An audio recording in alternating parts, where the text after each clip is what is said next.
ఉన్న బంగారాన్ని విడిపించి ఆ రోజు ఆన్లైన్ రేటుకే మేము కొంటాం. Sharma gold company.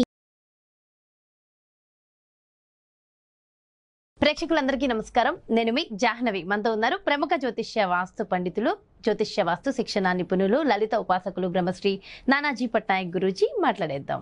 నమస్కారం గురూజీ. శ్రీమాత్రే నమః. గురూజీ, సూక్ష్మంలో మోక్షం ఈ ప్రత్యేక కార్యక్రమం ద్వారా ఎంతో మందికి ఎంతో చక్కటి సొల్యూషన్స్ అందించారు. అందరూ చాలా హ్యాపీగా ఉన్నారు. Thank you so much. అయితే చాలా మందికి ఇది కలియుగము, మనుషులం కాబట్టి దాదాపుగా ఓపిక లేదు. ఏదైనా ఇన్స్టెంట్గా ఇమీడియట్గా కావాలనుకుంటున్నాం. ఇందులో ముఖ్యంగా మిగిలినవన్నీ పక్కన పెడితే ధనం, ఇన్స్టెంట్ మనీ కావాలి, ఆకస్మిక ధన ప్రాప్తి కావాలి అని అందరం అనుకుంటున్నాం కదా.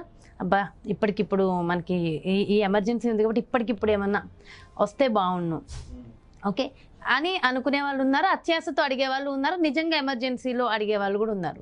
ఓకే, అత్యాశతో అడిగే వాళ్ళని పక్కన పెట్టేస్తే నిజంగా ఎమర్జెన్సీ ఉండి నాకు ఇప్పటికిప్పుడు ఈ డబ్బులు లేకపోతే ఇంకా నా పరిస్థితి కాదు, చావో రేవో అన్నట్టు అయిపోతుంది అబ్బా నా పరిస్థితి అనుకున్న సందర్భాల్లో నిజంగా ఆకస్మిక ధన ప్రాప్తి సాధ్యమేనా?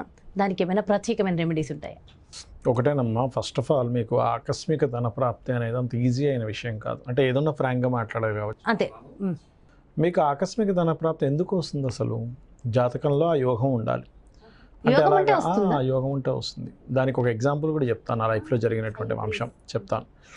ఏ యోగం అది అంటే ధనాధిపతి ఆకస్మిక సంబంధం కలిగి ఉండి శుభగ్రహాలతో సంబంధం కలిగి ఉండాలి. అప్పుడు ఏమవుద్ది, కొన్ని వేల కోట్లు సంపాదించినా లక్షల కోట్లు సంపాదించినా ఆశ్చర్యపోవాల్సిన పని లేదు. ఓకే, ఫస్ట్ ఆ కాంబినేషన్ ఉండాలి. అసలు ఈ కాంబినేషన్ ఏర్పడాలంటే ఏం చేయాలి? వాళ్ళ పాస్ట్ లైఫ్లో అతని ఆస్తినది సడన్గా ఏదైనా ఇబ్బంది వచ్చిందంటే మొత్తం ఈయన ఆస్తి మొత్తం ఇవ్వగలగాలి. అంత ఉదార స్వభావం గత జన్మలో. లేదా ఈయన లైఫ్లో ఎప్పుడైనా కొన్ని అయ్యో ఇంతమందికి ఇబ్బంది కలుగుతున్నప్పుడు నేను ఉంచుకొని ఏం చేస్తాను, ఫస్ట్ పంచిపెట్టండి అని ఇచ్చేయగలగాలి. నువ్వు ఏది ఇస్తే కర్మ ఆ రూపంలో వెనక్కి వస్తుంది. నువ్వేం చేస్తే కర్మ అదే రూపంలో వెనక్కిస్తుంది. అది భగవంతుడు తయారు చేసిన ఒక సాఫ్ట్వేర్ లాంటిది. పాస్ట్ లైఫ్లో ఒక ఊరంతా ఇది అవుతుంది, నువ్వు పెద్ద జమీందార్వి, అమ్మయ్య నేను దాచిపెట్టుకుని నువ్వు రోజు తినడం కంటే కూడా అరే ఊరిని ఫస్ట్ పంచి పెడదాం, భగవంతుడు ఇస్తాడులే మనకి అనేటువంటి భగవంతుడి మీద పూర్తి పూనికతో ఉన్నప్పుడు నువ్వు అలా ఆ రకంగా వాళ్ళందరినీ కాపాడడానికి నువ్వు ఇస్తే దాన్నే జన్మజాతకంలో నీచభంగ ఆకస్మిక ధనయోగాలు లేకపోతే విపరీత రాజయోగాల్లో ఉండేటువంటి ధనయోగాలు ఏర్పడతాయి. విపరీతం అట్లా ఏర్పడతాయి. దీంతో పాటు ఇంట్లో ఉత్తర భాగం పాడవకూడదు. అంటే కొంతమందికి ధనయోగం ఉంటుంది కానీ ఉత్తరం పాడవుతుంది, రావాల్సిన డబ్బులు అయిపోతూ ఉంటాయి. పడమర పాడవకూడదు, రావాల్సిన డబ్బులు అయిపోతుంటాయి. ఆగ్నేయం కూడా పాడవకూడదు. పాడవడం అంటే ఇప్పుడు ఆగ్నేయంలో బాత్రూమ్ పెడతారు, బ్లాక్ అయిపోయింది.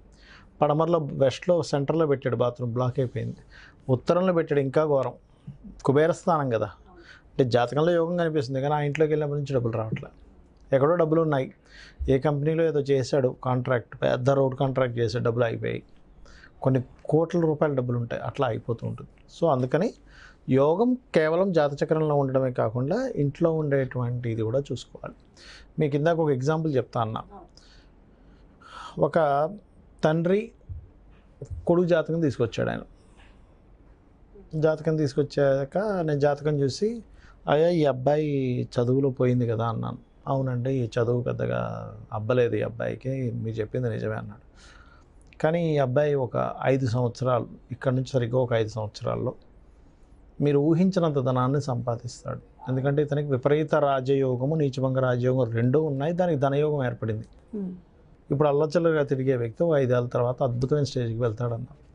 వాళ్ళ ఫాదర్ ఏమో సార్ చదువు లేదు, వాడేమీ చేయట్లేదు, వేస్ట్గా తిరుగుతున్నాడు, వాడు ఎట్లా అవుతాడు అని అన్నాడు. అన్నాక ఆయనతో పాటు ఒక ఫ్రెండ్ కూడా వచ్చాడు. వాళ్ళ అబ్బాయిని మాత్రం తీసుకురాలి, జాతకం తీసుకొచ్చాడు. వాళ్ళ ఫ్రెండ్ ఏంటంటే కొంచెం అంటే ఏమో లేరా ఉందంటున్నాడుగా అయ్యగారు, అవుతాడేమో అన్నాడు. సరే నేనేం చేశాను, అయ్యా ఈ దానాలు ఇవ్వండి, ఒక 5 సంవత్సరాలు ఓపిక పట్టండి. ఇప్పుడు మీ అబ్బాయికి ఇప్పుడు 20-21 ఇయర్స్ ఆఫ్ ఏజ్లో ఎడ్యుకేషన్ కంప్లీట్ అయింది. అది కూడా బ్యాక్లాగ్స్ అట్లా మిగిలిపోయి ఏదో మొత్తం మీద నెట్టుకుంటూ వచ్చాడు. ఇంటర్ కంప్లీట్ చేసుకున్నాడు, ఇంటర్ డిగ్రీ వరకు ఏదో కంప్లీట్ చేసుకున్నాడు నార్మల్గా. ఇంకా 4 సంవత్సరాల నుంచి ఫ్రీగానే తిరుగుతున్నాడు. ఇంట్లో ఊరికి పడుకుంటున్నాడు, లేస్తున్నాడు, ఏదో తింటున్నాడు, ఏదో బయటకు పోతున్నాడు ఫ్రెండ్లతోని, మళ్ళీ వస్తున్నాడు. ఇంతమించి ఏం జరగట్లేదు కదా, టెన్షన్ పెట్టుకోకండి. విద్యాయోగం వేరు, సరిగ్గా చదవనంత మాత్రాన ఈ వ్యక్తి కోటీశ్వరుడు అవ్వకూడదని ఎక్కడా రూల్ లేదు. అన్నిట్లో ఫస్ట్ ర్యాంక్ వచ్చినంత మాత్రాన ఈయన ఖచ్చితంగా కోటీశ్వరుడు అవ్వాలని రూలు లేదు ఎక్కడ.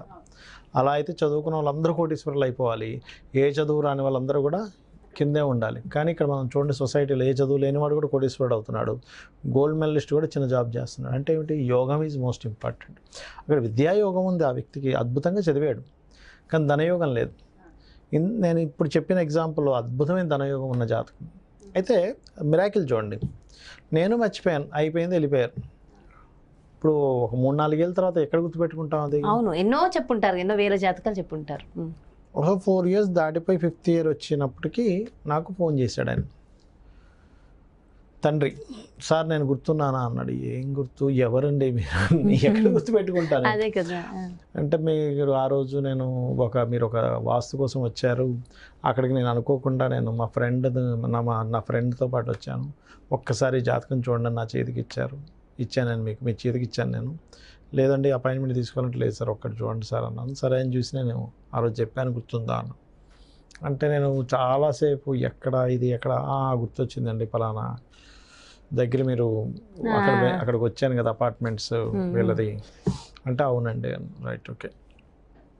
అప్పుడు నేను రికలెక్ట్ చేసుకున్నాను, అవును మీ అబ్బాయికి విపరీత రాజయోగం, నీచభంగ రాజయోగం ఉంది, నేను చెప్పాను, గుర్తుంది, నాకు గుర్తుకొచ్చింది, సంపలానా లగ్నం కదా అన్న. అవునండి అదే నక్షత్రం అన్న.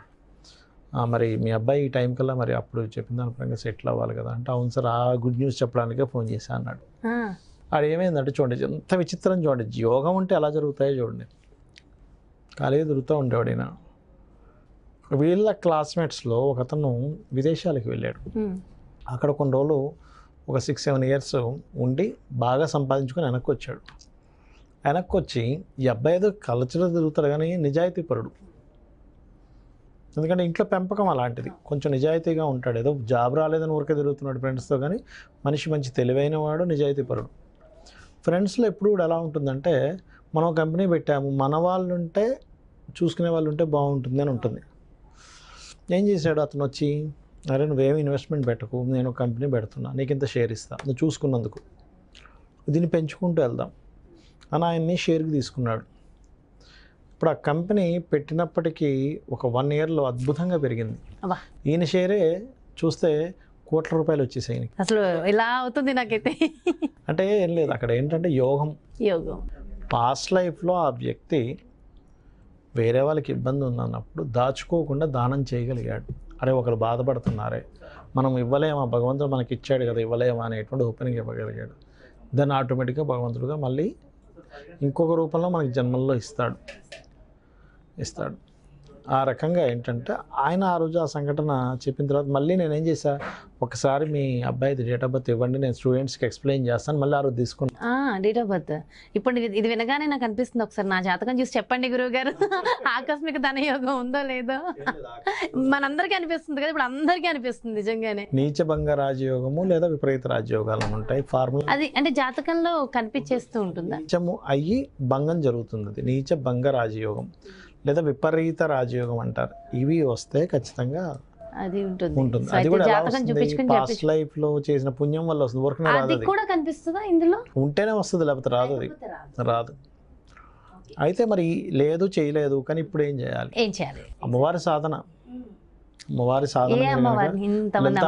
లలితా అమ్మవారు, లక్ష్మీదేవి స్తోత్ర పఠనము, ఓం సంపత్కరి సమారూఢ సింధూర సేవితాయ నమః చదువుకుంటూ ఉండడమే. లేదా ఓం ధర్మాధ్యక్ష ధనాధ్యక్ష ధనధాన్య వివర్ధనీయ నమః.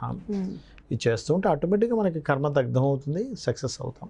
అద్భుతంగా చెప్పారు గురువు గారు. అసలు వింటున్నంతసేపు ఒకలాంటి గూస్ బాంబ్స్ వచ్చాయి. అబ్బా భలే అనిపించింది, చాలా బాగుంది నిజంగా. అంటే మన జాతకంలో మన జీవితంలో కూడా ఇలాంటి యోగం ఉంటే అంటే దీనివల్ల మనం నేర్చుకోవాల్సింది ఏంటంటే, మనం భగవంతుడు ఇచ్చాడు, ఎంతో కొంత మనం సహాయపడగలగాలి, అప్పుడు యోగాలు వస్తాయి. కానీ ఏ సహాయం చేయకుండా ఏ యోగం రాదు. అది పర్ఫెక్ట్ గా చెప్పారు. Thank you so much Guruji. నమస్తే. శ్రీమాత్రే నమః. చూసారు కదండి, మరి ఇది ఆకస్మిక ధన ప్రాప్తి మన జీవితంలో మనకి కావాలి అంటే మరి మనం ఏం చేయాలి, ఎలాంటి సాధన చేయాలి, గత జన్మలో ఏం చేయాలి, ఈ జన్మలో ఏం చేయాలి, సో డీటెయిల్ ఇన్ఫర్మేషన్ గురించి ఎక్స్ప్లెయిన్ చేశారు కదా. మరో ప్రత్యేకమైన కార్యక్రమంతో మళ్ళీ మీ ముందుకు వచ్చేస్తాను. మరి అదేవిధంగా మీ యొక్క జాతకానికి సంబంధించి కానీ, లేదంటే మీ ఇంటి వ్యాపార వాస్తుకు సంబంధించి కానీ గురువు గారిని సంప్రదించాలి, అపాయింట్మెంట్ కావాలి అనుకుంటే క్రింద డిస్ప్లే అవుతున్నటువంటి నెంబర్స్కి కాల్ చేయండి. నమస్తే.